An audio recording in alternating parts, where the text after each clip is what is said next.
अच्छा, वैसे तो बहुत आसान क्वेश्चन रहते, बहुत लॉजिकली थे अगर आप उसको आराम से बैठ के एनालाइज करते। वैसे तो बहुत टाइम था आप लोगों के पास, बच्चों ने पता नहीं क्यों इतनी जल्दी की सबमिट कराने में। They could have submitted like, अगर 30 का मैंने टाइम दिया था तो आप बिल्कुल एंड टाइम पे भी सबमिट कर सकते थे, लेकिन जल्दी सबमिट करना जरूरी नहीं होता। ठीक है, सारा आराम से आप करते उसको सॉल्व, और तो बड़े मजे से सारे आंसर सही हो जाते हैं। आई वॉज एक्सपेक्टिंग कि किसी के फुल भी आएंगे, लेकिन चलें कोई बात नहीं, हमें देख लेते हैं एक नज़र। इस तरह का पहला क्वेश्चन है, कुछ खास था नहीं उसमें। I guess almost all of the guys are correct. ठीक है, देखें, हमारे पास हमें पता है इंटीजर्स, रियल नंबर्स और ये होल नंबर्स, ये हमने बहुत पहले बेसिक्स में पढ़े होते हैं कि कौन से नंबर्स होते हैं। ठीक है, ये मैंने इस अपनी क्लास में लेक्चर में भी समझाया था कि इंटीजर्स वो नंबर होते हैं, मतलब all the numbers are integers, all the real numbers are integers. ठीक है, फिर all the negative numbers are the integers, zero including, सारे नंबर इंटीजर। अब यहाँ पर आप देखें प्लस माइनस लिखा हुआ है, प्लस माइनस लिखा हुआ है मतलब ये है कि वन की प्लस की भी वैल्यू, वन की माइनस की भी वैल्यू। ठीक है, जीरो तो है ही, तो इधर की सारी वैल्यूज और इधर की सारी वैल्यूज ये इंटीजर्स में आती हैं। ठीक है, इंटीजर्स को हम z से रिप्रेजेंट करते हैं। तो ये बहुत ही इजी क्वेश्चन था, फिर भी गलतियां हुई इस क्वेश्चन में, हालांकि इसमें कुछ गलत होने वाला था नहीं।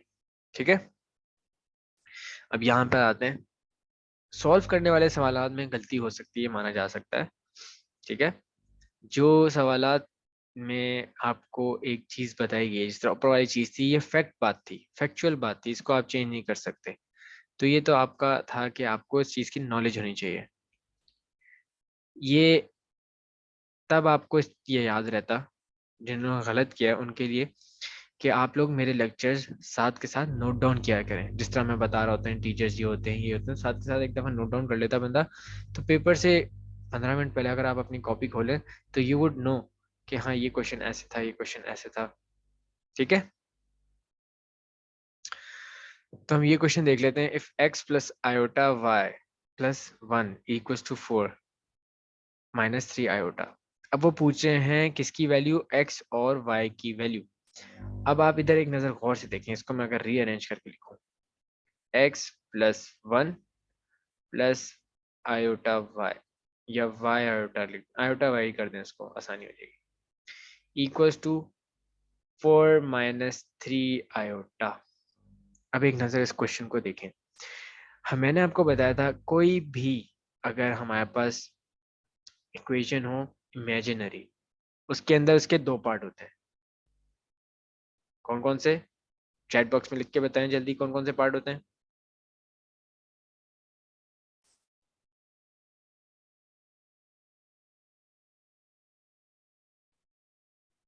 जी, real and imaginary part, very good.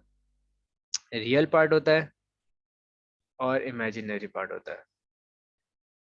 ठीक है, अब यहाँ देखें हमारे पास, ये इसका रियल पार्ट हो गया 4।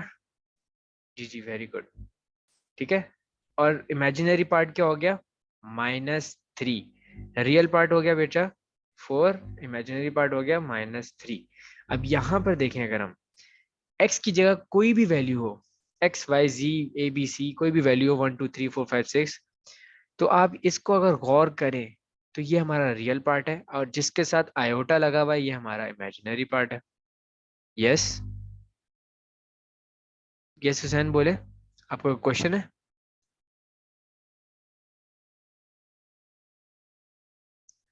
Hussain you raise your hand, mike. बच्चों आप लोगों को मेरी, बाकियों को मेरी आवाज सही आ रही है?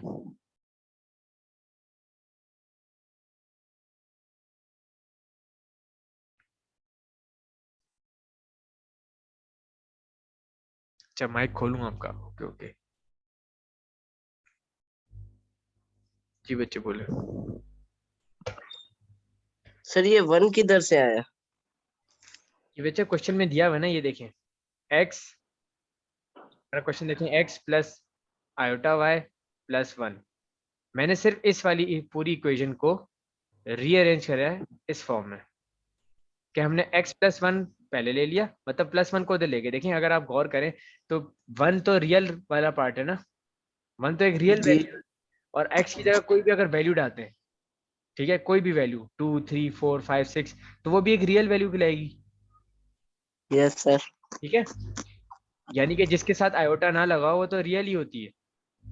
तो मैंने यहाँ पर दोनों रियल वैल्यूज को एक साथ इकट्ठा कर लिया। अब हम कह सकते हैं कि ये रियल पार्ट हो गया इक्वेशन का, ये इमेजिनरी पार्ट हो गया। Yes sir. अब आप इन दोनों की रियल और इमेजिनरी पार्ट को सिर्फ कंपेयर करना है। कंपेयर का मतलब ये इक्वेट, यानी कि x+1 किसके बराबर हो गया, इस वाले रियल पार्ट के, यानी कि x+1 इज इक्वल टू 4 हो गया। और दूसरा इमेजिनरी पार्ट जो है हमारा, वो किसके इक्वल हो गया, y के, क्योंकि i हटा दें अगर हम, तो y is equal to -3, y -3 हो गया हमारा।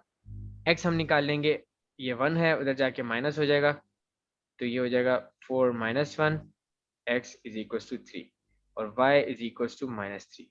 तो हमारा आंसर ये वाला था। ठीक है, समझ आ गई सबको? Yes sir. ओके, अच्छा मैं यहाँ पर परमिशन दे देता हूँ कि जिसको भी म्यूट अनम्यूट करके क्वेश्चन पूछना है तो वो पूछ सकता है, लेकिन प्लीज फालतू क्वेश्चन कोई ना पूछे। इससे जो मैं पढ़ा रहा हूँ इससे रिलेटेड जो भी क्वेश्चन पूछना है आप अनम्यूट करके पूछ सकते हैं। ठीक है, तो अब हम देखें,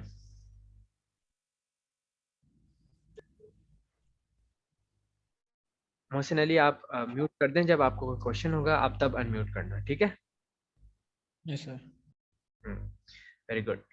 अच्छा, ये वाला क्वेश्चन मैंने आपको सॉल्व करने का तरीका बताया था, ये बहुत ही आसान क्वेश्चन था, लेकिन फिर भी यहाँ पर गलतियां हुई कि मैंने बोला था कि आयोटा की पावर जो भी हो, जिस तरह इस केस में एक्सपोनेंट 12 है, एक्सपोनेंट का मतलब पावर, हम उसको डिवाइड बाय 4 कर देते हैं। ठीक है, इसको डिवाइड बाय 4 करेंगे, आता है 4 × 1 = 4, 4 × 3 = 12, 3 आ गया। यानी कि नो रिमाइंडर हमारे पास, मैंने आपको केसेस बताए थे कि हमारे पास अगर पावर्स को हम यानी कि डिवाइड द एक्सपोनेंट, इस केस में हमारे पास क्या था, इस केस में हमारे पास था आयोटा की पावर 12, तो 12 को हमने क्या किया, डिवाइड बाय 4 किया, हमारे पास आंसर आया 3। 3 का मतलब एक आंसर आया, यानी कि नो रिमाइंडर। नो रिमाइंडर का मतलब तो पता है ना आप लोगों को, कि जब हम डिवाइड करते हैं, यहाँ 4 रखा यहाँ 12 रखा, तो 4 × 3 = 12 हो गया, और ये 0 हो गया यहाँ पर। तो यहाँ पर रिमाइंडर यहाँ पर आता है जब उससे माइनस करके कुछ ना कुछ पीछे नीचे आंसर आ रहा हो, कैरी फॉरवर्ड हो रहा हो। ठीक है, तो यहाँ पर तो कोई रिमाइंडर नहीं आ रहा, तो इसका मतलब ये आंसर इज 1।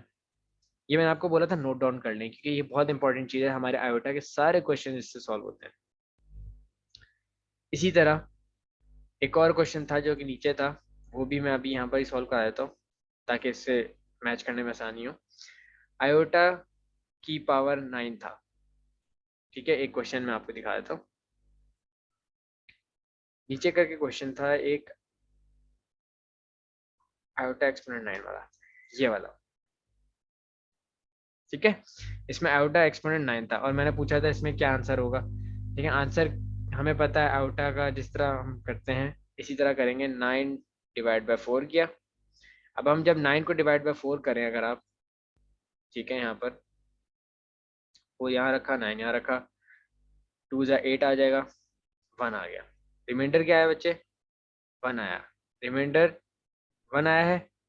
ठीक है, एक रिमाइंडर आया है, 2 रिमाइंडर आया है, ये देखना पड़ता है। क्या आंसर आया, आयोटा। इधर क्या लिखा हुआ है बच्चा, अगर रिमाइंडर 1 आया है, 1 रिमाइंडर आया है, ठीक है, तो आंसर क्या हो जाएगा, आयोटा। तो इधर क्या आंसर था, आयोटा। आयोटा हो गया इधर आंसर। ठीक है, अब हमने जो ऊपर क्वेश्चन छोड़े उनको भी देख लेते हैं। तो ये बहुत ही आसान था, लेकिन फिर भी यहाँ गलतियां हुई हैं। ठीक है सर, जी जी, जिसमें रिमाइंडर नहीं है वो वाला केस दोबारा समझाइएगा प्लीज। कौन सा बच्चे, ये वाला 12? Iota power 12। Yes sir. Iota की पावर 12 है हमारे पास अगर, ठीक है, हमने क्या किया, हमने एक्सपोनेंट यानी कि पावर जो भी लगी हो आयोटा पे हम डिवाइड बाय 4 करेंगे। डिवाइड बाय 4 करने के बाद हमारे पास जो भी आंसर आ रहा है, मैं आपको एक दफा यहाँ सही तरह करके दिखा देता हूँ। हमारे पास क्या था, 12 आयोटा की पावर 12। हमने क्या किया, मैंने बोला एक्सपोनेंट को हम यानी कि पावर को डिवाइड बाय 4 करते हैं। अगर आप यहाँ डिवाइड बाय 4 करें, यहाँ 12 लिखा आपने, यहाँ 4 लिखा, 4 1 ज़ा 4, 4 2 ज़ा 8, 4 3 ज़ा 12, 4 3 ज़ा 12 होता है। ठीक है, यहाँ पर 0 आ गया, माइनस होने के बाद कुछ भी नहीं आया। यहाँ पर बच्चे कुछ भी नहीं आया, ठीक है, यानी कि नो रिमाइंडर, कोई रिमाइंडर नहीं आया। नो रिमाइंडर वाला केस क्या है, पहला वाला केस है हमारा। ठीक है, आंसर इसका 1। ठीक है, okay sir, thank you. Welcome बच्चे। अच्छा, अब ये वाला केस देखें, अगर हम ये वाला क्वेश्चन, सॉरी, कॉन्जुगेट मैंने आपको निकालना सिखाया था। कॉन्जुगेट बहुत ही इजी है, और ये ऐसे क्वेश्चंस आते हैं जो कि आप इजी टू गेन मार्क्स वाले क्वेश्चंस हैं। मतलब आप ये ऐसे क्वेश्चन होते हैं जो आपके मार्क्स उठाते हैं क्वेश्चन के अंदर। ठीक है, तो अगर हम इस क्वेश्चन को देखें, मैंने आपको बोला था कॉन्जुगेट के अंदर सिर्फ इमेजिनरी पार्ट जो होता है हमारा क्वेश्चन का, जिस तरह इस केस में इमेजिनरी पार्ट क्या है हमारा 5। ठीक है, उसका साइन बदल देते हैं। ठीक है, इस केस में हमारा क्या इमेजिनरी पार्ट, ये रियल पार्ट हो गया 6, ये रियल पार्ट है हमारा, प्लस 5 आयोटा, आयोटा लगा हुआ इसके साथ, ये इमेजिनरी पार्ट हो गया हमारा। तो इमेजिनरी वाले पार्ट का साइन क्या है, प्लस, इसको माइनस में कन्वर्ट कर देना तो हमारे पास ये आ जाता। ठीक है, तो इसी तरह ये क्वेश्चन थोड़ा टेक्निकल था, हालांकि चीज वही है जो आपने ऊपर की है, बहुत ही आसान चीज थी, लेकिन टेक्निकल इस तरह था कि मैंने बाहर -1 दे दिया। -1 बाहर ब्रैकेट के है, तो आपने पहले -1 को अंदर मल्टीप्लाई करना है। ठीक है, इसी से रिलेटेड क्वेश्चन था जो ऊपर वाला है कि इमेजिनरी पार्ट कौन सा, रियल पार्ट कौन सा। तो अगर आप देखें, पहले -1 मल्टीप्लाई करें, -1 -3 से आयोटा से मल्टीप्लाई होगा तो क्या आएगा, -3 आयोटा, और -1 अगर 2 से मल्टीप्लाई होगा तो हो गया -2। ठीक है, तो हमारा इमेजिनरी पार्ट अगर हम बोलें तो कौन सा हो गया, ये वाला पार्ट, क्योंकि इसके साथ आयोटा लगा हुआ है। आयोटा को हम काउंट नहीं करते, आयोटा को, क्योंकि हम पूछे इमेजिनरी पार्ट, इमेजिनरी पार्ट का मतलब ये है जो आयोटा के साथ कोफिशिएंट लगा हुआ है। कोफिशिएंट क्या है, -3। ठीक है, फिर आगे चलें, तो मैंने आपको लॉस पढ़ाए थे, रूल्स पढ़ाए थे एक्सपोनेंट वगैरह के। तो अगर हम देखें √7, √7 का मतलब है, मैंने आपको बताया था कुछ भी यहाँ पर अंडर रूट में हो n पावर x, तो जो भी अंडर रूट में ना वो अपॉन में आ जाती है, 1/n हो जाएगा। ये पावर है बेटा x की पावर 1/n, 1/n। तो यहाँ पर 7 है n की जगह अंडर रूट पे, तो यहाँ क्या हो जाता 1/7, ये वाला जो है हमारा। ठीक है, फिर हम अगर आगे चलें, तो इसी तरह एक और क्वेश्चन मैंने दिया था और मैंने बोला था, सर दोबारा समझाना या ऊपर आना? ऊपर वाला मैं आपको दोबारा समझा देता हूँ। मैंने आपको एक रूल पढ़ाया था एक्सपोनेंशियल का, कि हमारे पास x की पावर या अंडर रूट का मतलब होता है, यहाँ पर कुछ भी हो सकता है बेटा, यहाँ 2 हो सकता है, यहाँ पर अगर कुछ भी नहीं लगा हो यानी कि स्क्वायर रूट है, यानी कि पावर 2 का है रूट। ठीक है, अगर क्यूब का होगा 3 लगा होगा, यहाँ पर इस केस में 7 का रूट है, कोई भी पावर हो, मैंने यहाँ पर एग्जांपल ले ली n पावर है। ठीक है, मैंने एग्जांपल क्या ली, यहाँ पर n पावर है हमारे पास, अगर रूट की, इस केस में जिस तरह 7 है, अंडर रूट अगर ऐसे लिखा हो, कुछ भी नहीं लिखा हो यहाँ पर, तो वो 2 होता है नॉर्मली, तो कुछ भी नहीं लिखा हो तो हम उसको 2 अज्यूम करते हैं। तो यहाँ पर अगर फॉर सपोज n पावर है स्क्वायर रूट की, सॉरी रूट की, ठीक है, तो उसको एक्सपोनेंशियल फॉर्म, एक्सपोनेंशियल का मतलब होता है बच्चे पावर की फॉर्म में, पावर की फॉर्म में जब लिखेंगे तो ये हो जाएगा x की पावर 1/n। ठीक है, 1/n, यस यानी सर। कि जो भी n की जगह होगी ना पावर, रूट की जो पावर होगी वो n की जगह आ जाएगी। इसके अंदर रूट की पावर क्या थी 7, तो x की पावर क्या हो गई बच्चे 1/7। ठीक है, इसलिए ये वाला आंसर करेक्ट था। फिर इसके बाद नीचे देखें तो ये उसी से रिलेटेड क्वेश्चन है, बिल्कुल एग्जैक्ट, लेकिन वाइस वर्सा है। उस केस में आपको इस फॉर्म से इस फॉर्म में जाना था। ठीक है, अब मैंने ये वाली फॉर्म दे दी आपको, आपको इस वाली फॉर्म में आना है। तो इसमें करना ये था कि मैंने आपको जैसे कि बताया कि ये जो नीचे है ना, नीचे ये क्या बन जाएगा, रूट, यानी कि इसकी पावर यहाँ पर जो होगी, जो अपॉन में पावर एक्सपोनेंशियल फॉर्म में अगर लिखा हुआ है, जिस तरह मैं यहाँ पर लिख दूँ m/n, कोई भी पावर है 4 के ऊपर कोई भी पावर लगी हुई है m/n, तो इसको आप कैसे रिप्रेजेंट कर सकते हैं, रेडिकल फॉर्म में। रेडिकल फॉर्म यानी कि इसको रेडिकल बोलते हैं, ये जो रूट होता है ना, रूट का साइन, इसको रेडिकल फॉर्म बोलते हैं, रेडिकल साइन। तो वो क्या होती, मैंने बताया था कि अपॉन, अगर आप इसको ऐसे लिख लें, ये 1/n भी तो हो सकता है, मतलब आप इसको ऐसे लिख लें 4m × 1/n, ये पावर है, ठीक है, इसकी 4 की पावर है m × 1/n। तो आप देखें 1/n क्या है, रूट है ना, रूट की यहाँ पर m n लगाते थे, रूट की पावर हो जाती थी। तो इसी तरह यहाँ पर अगर हम देखें तो हमारे पास क्वेश्चन में बता रहे हैं 4 की पावर 2/3, 3 डिनोमिनेटर में है, पावर की एक्सपोनेंशियल के डिनोमिनेटर में, तो यहाँ पर आ जाएगी। ये 2 जो है ना, ये पावर है उसकी, यानी कि स्क्वायर ऊपर ही रहेगा, ये 4 का स्क्वायर ऊपर रहेगा। यहाँ पर अगर हमारे पास फॉर सपोज 5 होता, ठीक है, 5 की पावर 10/100, इसका कैसे लिखते हैं हम, ये होता है ऐसे, यहाँ 5 लिखते हैं आप पहले, ये जो ऊपर वाला ही न्यूमरेटर है, न्यूमरेटर एग्जैक्ट पावर है जो इधर आ जाएगी, डिनोमिनेटर वाली चीज किस में आ जाएगी, रेडिकल की पावर में, रेडिकल की पावर यानी कि रूट की पावर। ठीक है, ये क्लियर है बच्चे सबको, चैट बॉक्स में ये क्लियर है? Yes sir. ओके, बोल भी सकते हैं, कोई मसला नहीं है। ओके, ठीक है। अच्छा, ये क्वेश्चन बहुत आसान क्वेश्चन था, इसमें हमारी आइडेंटिटी लग रही थी एक, जो मैंने आपको बताई थी इनइक्वालिटीज की। ठीक है, इस क्वेश्चन को अगर आप देखें, पहला पार्ट तो उसने क्लैरिफाई कर दिया कि रियल नंबर है, X Y Z belongs to real number, real number है। ठीक है, ये हर क्वेश्चन में ज़्यादातर इसी तरह स्टार्ट किया जाता है। फिर यहाँ पर लिख दिया कि z इज स्मॉलर देन 0। पहले तो आप इस चीज को इंटरप्रेट करें कि इसका मतलब क्या है। z इज स्मॉलर देन का 0 का मतलब है कि z नेगेटिव वैल्यूज हैं सारी, -1, -2, -3 एंड सो ऑन बच्चे,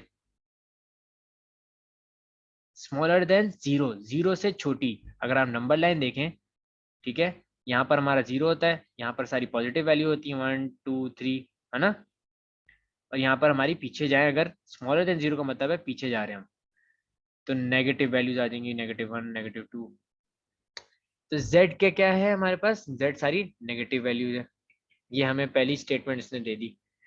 दूसरी स्टेटमेंट बता रही है कि x अब स्मॉलर देन y है, यानी कि y बड़ा है x से।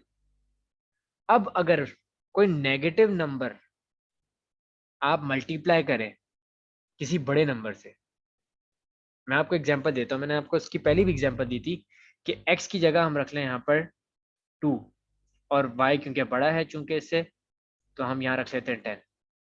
z हमने एज्यूम कर लिया हमारे पास कोई भी एक नंबर है -5। अब आप देखें, ये 2 को अगर हम -5 से मल्टीप्लाई करें और 10 को हम अगर -5 से मल्टीप्लाई करें, ये देखें, ये ख्याल रखें यहाँ पर ये बड़ा नंबर था और ये छोटा नंबर था। ठीक है, अब इनको आपस में मल्टीप्लाई करें तो ये आ जाएगा 2 5 10, यानी कि -10, और ये वाला आ जाएगा 50, 25। 50, 5 10 50, -50। ठीक है, अब बताएं कौन सा वाला बड़ा है, -10 या -50, अनम्यूट करके बताएं जल्दी। -10 बड़ा है। बड़ा है, वेरी गुड वेरी गुड, -10 10 बड़ा है। अब यहाँ देखें ये साइन चेंज हो गया, तो ये मैंने आइडेंटिटी आपको पढ़ाई थी, अगर आपको याद हो इनइक्वालिटी के अंदर, कि अगर नेगेटिव नंबर मल्टीप्लाई हो रहा हो दोनों साइड ऑफ द इनइक्वालिटी तो साइन चेंज हो जाता है। उसकी वजह ये है, अगर नेगेटिव नंबर मल्टीप्लाई हो रहा होता है, ये हमारी मल्टीप्लिकेटिव प्रॉपर्टी थी कि नेगेटिव नंबर अगर मल्टीप्लाई होता है ना तो वो बड़ी वैल्यू को और नेगेटिव की तरफ ले जाता है। ज़ाहिर है वो बड़ा मल्टीप्लाई होके आएगा ना आंसर, तो वो लेकिन जा तो नेगेटिव की तरफ रहा है और ज़्यादा नेगेटिव वैल्यू में, तो वो और छोटी हो जाएगी हमारे जब केस में जब मल्टीप्लाई कर लेंगे। तो ये बात समझ में आ गई। इसीलिए यहाँ पर देखें, अगर ये हमारे पास इसका रिलेशन था कि x इज स्मॉलर देन 0, तो ये वाला रिलेशन हमारा ट्रू हो रहा था कि x को अगर z से मल्टीप्लाई करेंगे तो ग्रेटर देन हो जाएगा। ठीक है, यस सर। अब क्वेश्चन नंबर 11 देखते हैं। यहाँ पर बहुत ही आसान क्वेश्चन था ये। मैंने आपको बताया था अंडर रूट के अंदर फॉर सपोज अगर -1 माइनस आप कह लें 4 होता है, तो हम इसको क्या करते थे, ब्रेक करते थे किसके अंदर, -1 और -4 में। या इस चीज को ऐसे भी लिख सकते हैं, -1 मल्टीप्लाई बाय -4 पूरा अंडर रूट के अंदर। तो अगर आप देखें यहाँ पर स्क्वायर लगा हुआ है, यहाँ पर स्क्वायर था, ये स्क्वायर स्क्वायर, तो इसको आप इस केस में देख लें। अगर ये कह रहे हैं कि अंडर रूट यहाँ पावर n है, कोई भी पावर, और a भी है, तो हम इसको किस फॉर्म में लिख सकते हैं, इस फॉर्म में लिख सकते हैं ना कि a पे भी अंडर रूट लगा हुआ है n पावर का और b पे भी अंडर रूट n पावर लगा हुआ है, बीच में मल्टीप्लाई है। ये मल्टीप्लाई का केस है और ये हमने पढ़ा था आइडेंटिटीज के अंदर। ठीक है, आगे चलते हैं। ये हमारा लास्ट क्वेश्चन था, बहुत ही आसान क्वेश्चन था, ये भी आइडेंटिटी से रिलेटेड था, जिसमें हमने पढ़ी थी ट्राइकोटोमी प्रॉपर्टी। ठीक है, ट्राइकोटोमी प्रॉपर्टी कहती थी कि ए बी कोई भी एक्स वाई जी कोई भी अगर नंबर्स हैं, कोई रियल नंबर्स हैं, वो किसी भी रिलेशनशिप में हो सकते हैं कि ए इक्वल टू बी हो सकता है, या तो तीन, देखें तीन केस हो सकते हैं ना, तीन केस हो सकते हैं कि अगर कोई भी दो नंबर उठा लूं मैं, कोई भी दो नंबर ले लें आप, 2 और 6, सॉरी इक्वल टू लगा दिया मैंने, 2 और 6, तो इसके अंदर क्या आ रहा है, स्मॉलर देन आ रहा है 2 स्मॉलर देन 6। अगर यहाँ मैंने 4 ले लिया, यहाँ मैंने 3 ले लिया, तो इसमें ग्रेटर देन आ रहा है। अगर मैंने यहाँ दो नंबर ले रहा हूँ, ये मैं कोई भी रैंडम दो नंबर ले रहा हूँ, यहाँ मैंने 8 ले लिया, तो दूसरा नंबर 8 ले लिया, तो ये इक्वल टू ये आ गई यहाँ पर। तो कहने का मकसद है कोई भी दो नंबर ले लूँ ए और बी, उसके अंदर तीन तरह के रिलेशनशिप हो सकते हैं। सिर्फ रियल नंबर्स की बात करूँ अगर मैं, इक्वालिटी यानी कि इक्वल हो सकते हैं या तो वो दो नंबर, या ए छोटा हो सकता है बी से, या ए बड़ा हो सकता है बी से, है ना। तो ये जो केस है कि जिसमें ये तीनों प्रॉपर्टीज में से कोई भी एक हो सकती हो, उसको हम बोलते हैं कि ये कहते हैं, इस चीज को कहते हैं ट्राइकोटोमी प्रॉपर्टी, कि मतलब कोई भी केस हो सकता है इनमें से। ठीक है बच्चे, ये क्लियर है सब, यहाँ तक आज के जितने क्वेश्चन हमने किए क्लियर है। Yes sir. तो आप देख सकते हैं कितने आसान था ये, है ना। आप लोगों ने अच्छा स्कोर किया, कहने का मकसद है, लेकिन कुछ लोगों ने काफी, मतलब ये कह सकते हैं काफी इनका गंदा स्कोर था। उसका उसका कोई गलत बात नहीं है कि गलत स्कोर आया या बहुत कम स्कोर आया, सीखना है बस आप लोगों ने। ठीक है, क्वेश्चन कोई गलत हुआ है आपसे, आप उसको करें, आपको पता चला ये मेरा क्वेश्चन गलत हुआ है, तो आप उसको सॉल्व करने की कोशिश करें, एटलीस्ट उसको सही करने की कोशिश करें। आपको वरना कभी भी पता नहीं चलेगा कि आपने गलती क्या की थी उसमें, और आप कभी इसको सही नहीं कर सकेंगे। आप दोबारा वो क्वेश्चन अगर कल को पेपर में आ गया तो आप उसको गलत ही परफॉर्म करेंगे, क्योंकि आपने उसको अपने आप को ठीक ही नहीं करने की कोशिश की थी। ठीक है, आज का लेक्चर हमारा यहाँ तक है। तो ये जितनी भी क्वेश्चंस थे ये बहुत इजी थे बेटा। मैं आपको रेकमेंड करूंगा कि आपकी जो बुक है उसमें से आप सारी एक्सरसाइज को चैप्टर नंबर 1 की कंप्लीट कर लें, और उसके बाद हम इंशाल्लाह चैप्टर नंबर 2 स्टार्ट करेंगे नेक्स्ट क्लास से। और अगर कल की क्लास में आप मुझे चाहते हैं कि डेडिकेटेडली आपको चैप्टर नंबर 1 से कुछ भी समझना है, तो मैं आपको, आप मुझे व्हाट्सएप पे मैसेज कर दीजिएगा, सर हमें मैथ्स की क्लास में ये समझना है, छोटा सा टॉपिक, तो आप मुझे हमें पहले ये समझा दीजिएगा, ताकि बेटा हम चैप्टर वाइज सारे क्लियर चलें, सारी चीज़ें क्लियर लेके चलें। ठीक है, तो आज के लेक्चर इतना ही। थैंक यू बेटा, अल्लाह हाफिज़। अल्लाह हाफिज।